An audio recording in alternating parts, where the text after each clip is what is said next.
A type of influence exists that money cannot obtain, a fortitude that operates without fanfare. It makes no grand entrance. It does not shout. It requires no external approval. It simply exists. A serene, consistent, unwavering essence. This is the outcome when you cultivate your mind to a point of unbreakability. When adversities arise, as they inevitably do, you remain steadfast. You do not retreat. You do not implore the world for leniency. You merely stand, composed, still, and prepared. We enter this world unrefined, tender, readily affected by rejection, incensed by treachery, and devastated by disappointment. Yet, life does not pause for us to develop resilience. It continually delivers its blows. And if you fail to learn how to absorb an impact without shattering, your entire existence will be spent in reaction rather than in active living. You will be governed by turmoil, manipulated by emotions as if a marionette. And the most unfortunate aspect is, you will be oblivious to this reality. You will believe you are making choices. You will believe you are in command, but you are not.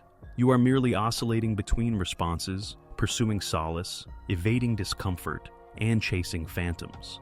At a certain juncture, you must awaken and declare, no more. No more being fractured by words. No more being demolished by individuals who lack self-awareness. No more allowing the past to contaminate the present and labeling it destiny. No more diminishing yourself because you were convinced of your inadequacy. None of that ever pertained to the truth. It pertained to clamor. And your initial authentic demonstration of strength, the foundational element in constructing an indomitable mind, is stillness. Stillness is not feebleness. It is not inaction. It is not withdrawal. It is command. It is the decision not to counter chaos with more chaos. It is an assertion.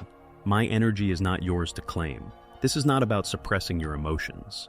It is about discerning which feelings merit expression and which are best retained internally, dissipating like vapor. There is a profound potency in the individual who does not immediately react, who listens, observes, and bides their time. Such individuals unsettle others because they are impervious to manipulation. They are not compelled by immediacy. They have no need for the final say. They possess an inherent understanding of their own identity. We inhabit a society fixated on noise. Everyone craves to be noticed, acknowledged, and affirmed instantly, but as your inner strength grows, so too will the inclination to withdraw, to operate with quietude, not from a desire to hide, but to conserve your inner resources. True power resembles tranquil water, profound, serene, and reflective. It has no need for self-justification. It simply is, and it transforms all it encounters. You have likely experienced it previously, that intense impulse to justify your actions, to protect your reputation, to strike back when treated with disrespect. That is your ego, clamoring for significance. But a more developed mind understands that retribution is not power. Attention does not equate to validation. The most formidable response is frequently no response at all, not due to a fear of taking action, but because the victory is already yours. You have conquered the most challenging entity, yourself. The world will persist in testing you. You will experience betrayal from those you relied upon. You will be deceived, exploited, and forsaken. You will observe people depart without a word, leaving you in solitude with unanswerable questions. And in these instances, your mind will clamor, respond, act, demonstrate that they cannot treat you this way, and you will sense the fervor build within your chest. But this is precisely where the genuine cultivation begins. Can you endure the inferno without losing your essence? Vengeance offers a fleeting satisfaction, but it keeps you tethered to the injury. It surrenders your strength to the very force that attempted to dismantle you. And that is not fortitude, that is reliance. What demonstrates greater strength is to walk away without uttering a word, allowing them to perceive the gravity of your absence, allowing time to perform its inherent function, to reveal true character. When you begin to detach, not from individuals, but from specific outcomes, you start to experience the liberation known only to the mentally steadfast. You cease requiring circumstances to unfold in a particular manner to find peace. You cease needing others to comprehend you. You cease needing the world to be logical. You simply proceed, step by deliberate step, purposeful, lucid, and silent. And each time something attempts to divert you from your course, an insult, a setback, a heartbreak, You pause and breathe. You reaffirm to yourself, I do not react, I choose. This is the domain of self-discipline.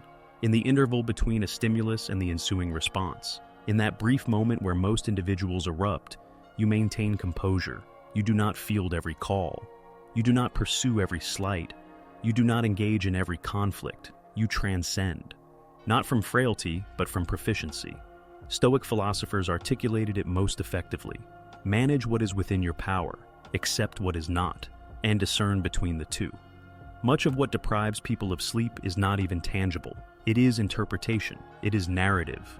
It is a warped perception of reality, molded by apprehension, ego, and self-doubt. But when your mind is disciplined, you cease to accept every thought as truth. You transform into the observer.